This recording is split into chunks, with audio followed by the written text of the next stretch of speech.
Hi guys, Paulie from Meldrum Performance Coaching and the Complete Personal Trainer podcast. So last week we went through tempo and we went through range of motion and all the different applications of that. And when I was going through that information and looking at the study that I've done in the past, I started thinking about where I got all that information from. So with the tempo stuff, it's something that was really drilled in by Charles Poliquin and Paul Chek and other mentors I had in that field, in that realm of strengthening, conditioning, and corrective exercise. And they were very big on tempo. It was like an absolute must have. And then over a period of time, it became something where it wasn't as important from listening to other mentors and other people. And range of motion, it came about really because of the debate currently between Joel Seedman and Dr. Mike Isotel of Renaissance periodization, and how Joel recommends that everyone basically do everything to 90-degree angles, and there's very little evidence suggesting that that would be a positive for everyone, to frame it as nicely as I can.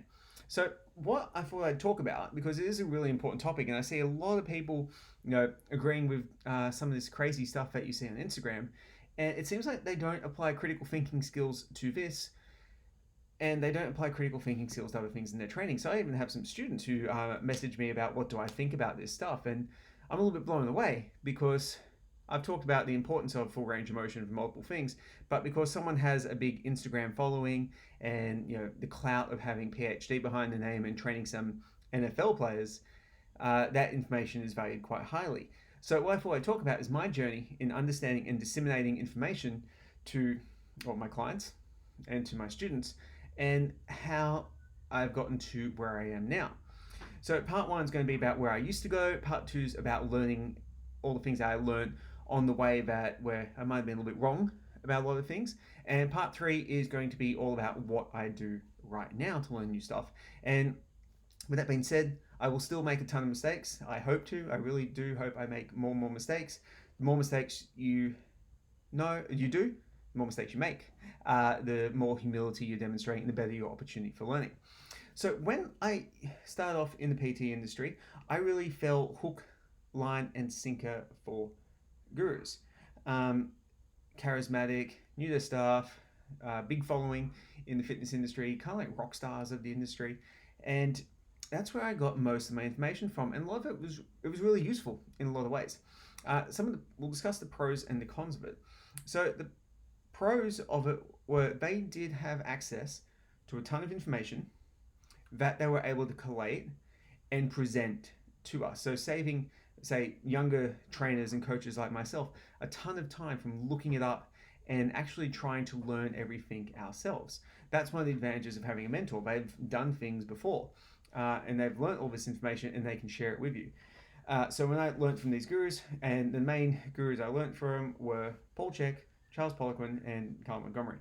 And with that, there was a positive that they had all that. They had all the information there, and they had already looked at a bunch of stuff. A negative of that is I didn't actually critically ask, were they right or wrong?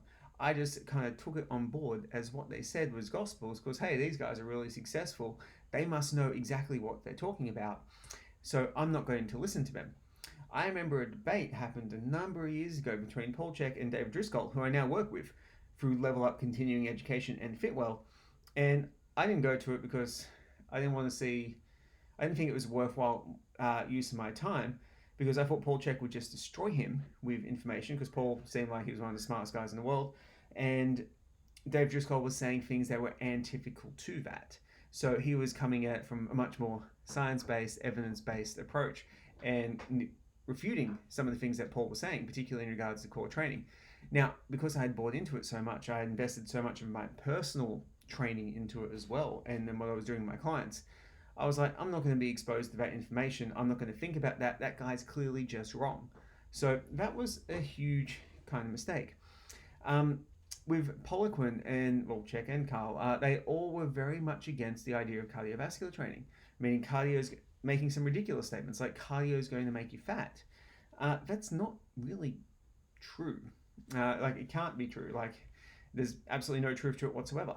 So I would hear statements like that, which were hyperbolic, had sounded really important, sounded really smart, talking about things like, oh, your adrenals will be fatigued and other absolute nonsense like that, because the adrenals don't get fatigued. You can be stressed out, but you don't get adrenal fatigue. If your adrenals fail, it's called Addison's disease. It's very, very bad. But that doesn't happen very commonly. I used to really listen to these things, and because they would put things in such catchy type sound bites, I would take that on board very, very literally. So it sounds like I'm bagging it out a lot, and I'm bagging out a little bit more with the negatives than I am with the positives.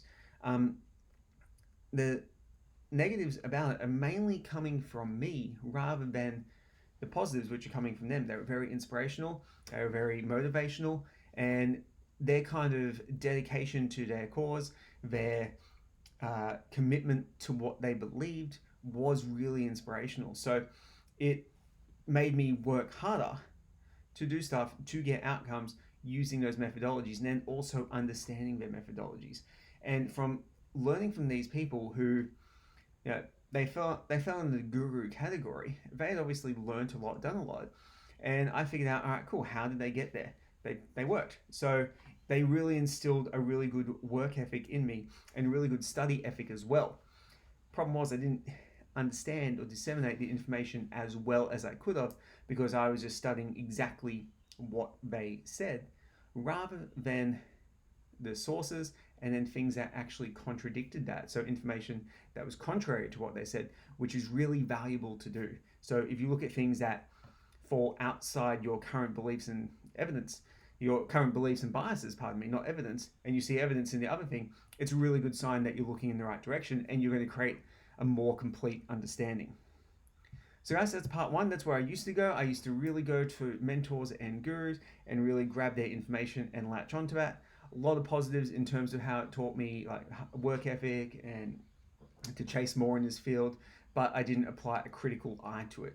In the next episode, we're going to talk about different biases and also looking at the evidence hierarchy. Stay tuned for that one. I'll see you soon.